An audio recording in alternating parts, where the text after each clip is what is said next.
Welcome back to our channel, Royal Watchers. Today's breaking news has sent shockwaves through the monarchy. Princess Beatrice and Princess Eugenie, beloved daughters of the disgraced Duke of York, are reportedly preparing to take an extraordinary and historic step, surrendering their HRH titles. This dramatic decision, if confirmed, marks a stunning turning point, not only for the sisters, but for the entire image of the modern royal family. Sources close to Buckingham Palace suggest that both Beatrice and Eugenie have come to see their royal status as a burden rather than a blessing. As mothers and career women, they have worked hard to build independent lives, yet their titles continue to link them to the scandal surrounding their father, Prince Andrew, and the long shadow of controversy that now hangs over the York name. In what some insiders describe as a bold act of moral courage, the sisters wish to free themselves from that legacy and carve out a path based solely on their own merit. Though painful and deeply emotional, this decision may ultimately secure their dignity and perhaps earn the admiration of a nation weary of royal scandal. In the end, it boils down to this: why should the daughters suffer for the sins of the father? Wherever you go, people say they're very decent young women who have only the best of intentions, and they shouldn't be humiliated. I think that's fair enough. Earlier reports suggested that Prince William, long alleged to be the driving force behind taking a firmer stance on his disgraced uncle, put pressure on his cousins behind the scenes in a bid to boot Andrew out of his crumbling residence. However, the palace calls those claims categorically untrue. In the wake of their father having his royal titles removed, the titles of Princess Beatrice and Eugenie have been heavily discussed amongst royal fans, and so have the titles of their own children. And now, we have the answer. As male-line grandchildren of the late Queen Elizabeth II, Beatrice and Eugenie were born into their royal roles. This means they will remain Her Royal Highness Princess Beatrice and Her Royal Highness Princess Eugenie. On top of this, neither of the princesses are working royals. In fact, Beatrice works as a strategist for the tech firm Affinity, and Eugenie works as a director of a Mayfair art gallery called Hauser & Wirth. This means that neither of the sisters represent the king in any public capacity. The king and William have always been fond of Bea and Eugenie and their husbands, and have ensured that the young women continue to feel supported within the royal fold, describing them as innocent victims in the wake of their parents' public disgrace. At a recent gathering, King Charles is said to have warmly welcomed Princess Beatrice's stepson Wolfie into the fold as the young royal joined family members.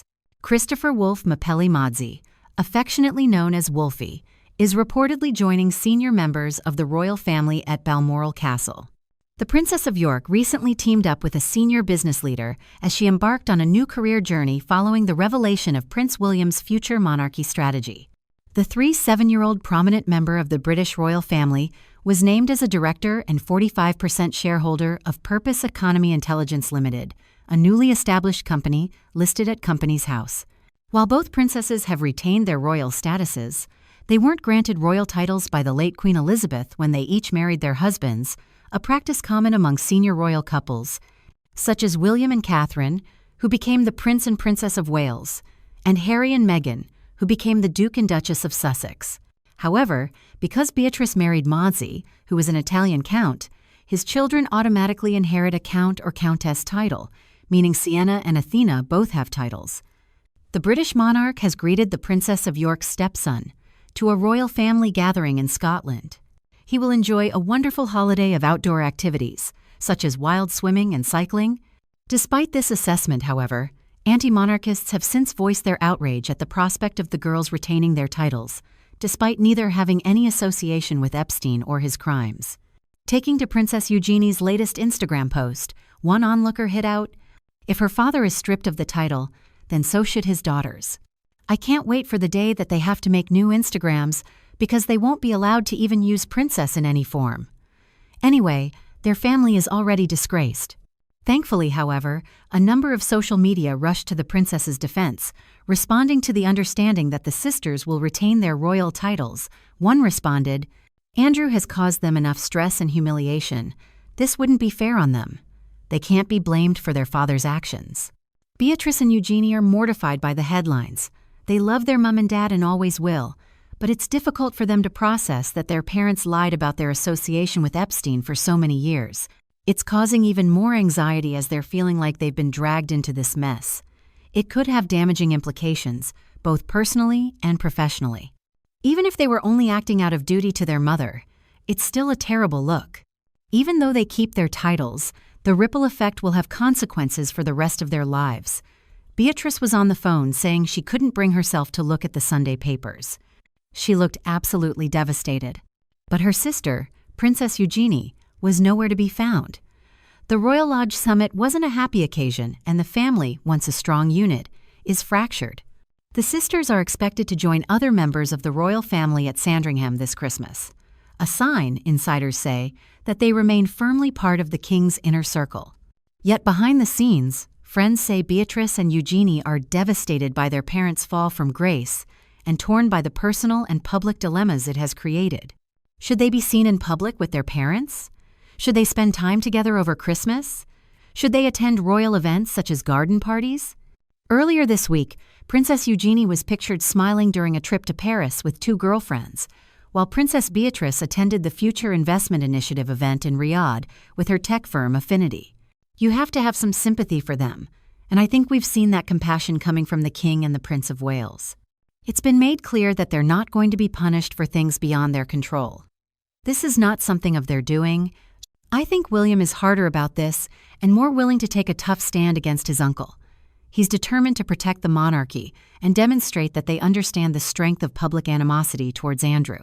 William is increasingly a power player in the family dynamics, and while Charles can perhaps show a softer attitude, I don't think William will ever countenance a return to any form of public role for Prince Andrew. Princess Beatrice previously seems to have channeled Princess Catherine's savvy fashion sense recently when she attended a first Abu Dhabi bank launch event. In photos shared on social media, the Princess of York looked elegant in a white blazer and ME+EM dress, a brand long favored by the Princess of Wales. Sadly, many royal watchers viewed her appearance as a major marketing misstep, given that her parents, Prince Andrew and Sarah Ferguson, are currently facing explosive allegations of money laundering and dubious financial dealings.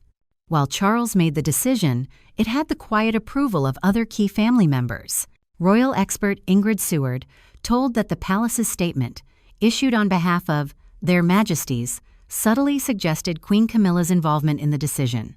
I think that everybody that makes a statement about Andrew now has to mention they have full and great sympathies with the victims of abuse. The expert said Camilla's opinion greatly influenced the king, but ultimately, it was a decisive move by Charles, who was no longer willing to tolerate his brother's behavior.